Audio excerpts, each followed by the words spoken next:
সুপ্রিয় দর্শক শ্রোতা, আসসালামু আলাইকুম। সবাইকে নতুন একটি ভিডিওতে স্বাগতম। আজ আমি কথা বলতে আসলাম বর্ষাকালে শশা কীভাবে চাষ করবেন, অর্থাৎ বর্ষাকালে চাষ করতে গেলে কী কী সমস্যা হতে পারে সেই বিষয় নিয়ে। আশা করি পুরো ভিডিওটির সাথেই থাকবেন।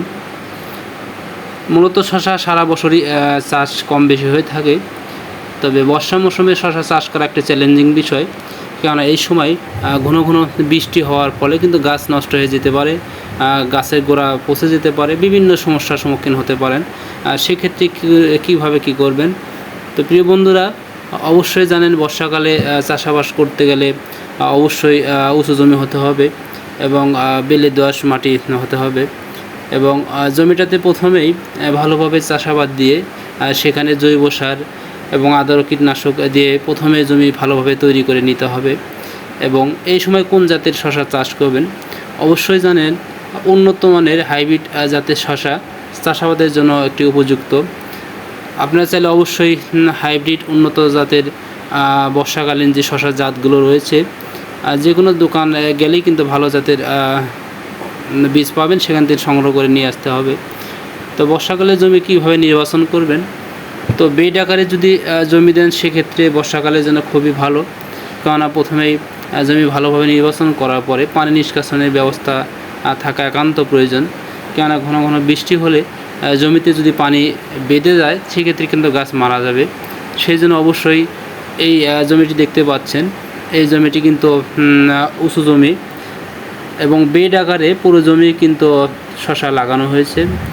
এটা মূলত জমি নির্বাচন করার পর বেড আকারে, অর্থাৎ জমি থেকে 6 ইঞ্চি উঁচু করে মাটি বেডে দেওয়া হয়েছে এবং সেখানে গাছের দূরত্ব 3 ফুট থেকে 3.5 ফিটই দেওয়া হয়েছে। কেননা বর্ষাকালে গাছ অতি তাড়াতাড়ি বাড়ে এবং গাছ তাড়াতাড়ি ছড়িয়ে পড়ে চতুর্দিকে। আপনারা চাইলে কিন্তু এইভাবে দিতে পারেন কাগজটা দিয়ে, এবং শুধু বীজের যে জায়গাটুকু, ওই জায়গাটুকু একটু আপনি কাগজটা কেটে দিয়ে সেখানে বীজ বপন করতে হবে।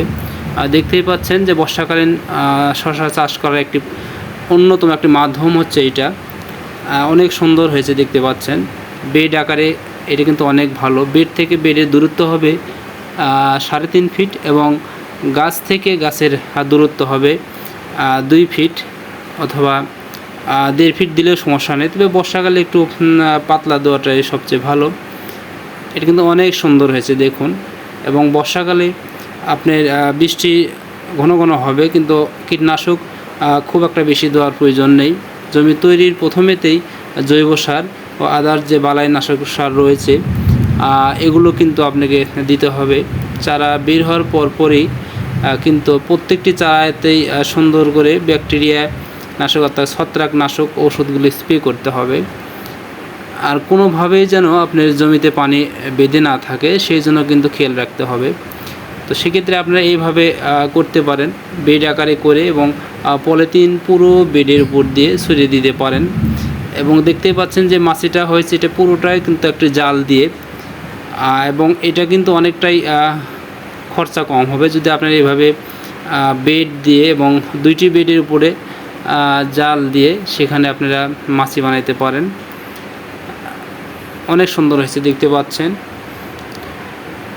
এবং পানি আসার মাত্রই কিন্তু গাছে গোড়াতে পানি বাঁচবে না, যার কারণে পলিটি কিন্তু আছে। এই জমিগুলো তো প্রথমে জমি নির্বাচন করার শুরুতেই কিন্তু সব ধরনের কীটনাশক, জৈব সার, কম্পোস্ট সঠিক পরিমাণে দিয়ে গেলে কিন্তু আপনারা চাষাবাদ করতে পারেন। এবং বর্ষাকালে একটি কথা মনে রাখবেন, বৃষ্টি আসার পরে জমি নরম থাকা অবস্থায় কিন্তু জমিতে কোনো প্রকার নিড়ানি দিবেন না। বৃষ্টি ছেড়ে যাওয়ার পরে জমিটা যখন শুকে যাবে ঠিক সেই মুহূর্তেই যদি ড্রেনের মাঝখানে, অর্থাৎ 2টি বেডের মাঝখানে যে জায়গাটুকু রয়েছে নিচু, এই জায়গাতে যে আগাছা জন্মেছে এগুলো কিন্তু আপনারা পরিষ্কার করে দিতে পারেন। অনেক সুন্দর হয়েছে দেখুন। আমি এই যে জমিটা দেখাচ্ছি, এটা কিন্তু বর্ষাকালীন চাষের খুব সুন্দর একটি জমি। এভাবে যদি আপনারা চাষ করেন, এবং বর্ষাকালে কিন্তু প্রচুর জোয়ার আছে এবং জোয়ার খুব কম নষ্ট হয় এই সময়। আর যদি গাছগুলো সঠিক রাখতে পারেন, কোনো প্রকার রোগ বালাই যাতে অ্যাটাক না করতে পারে সেদিকে দৃষ্টি রাখবেন। এবং বর্ষাকালে কিন্তু প্রচুর শশা আপনি জমি থেকে নিতে পারেন যদি সঠিকভাবে আপনারা পরিচর্যা করতে পারেন। তো প্রিয় দর্শক, সাথে থাকার জন্য ধন্যবাদ। আর নিত্য নতুন ভিডিও দেখার জন্য অবশ্যই আমার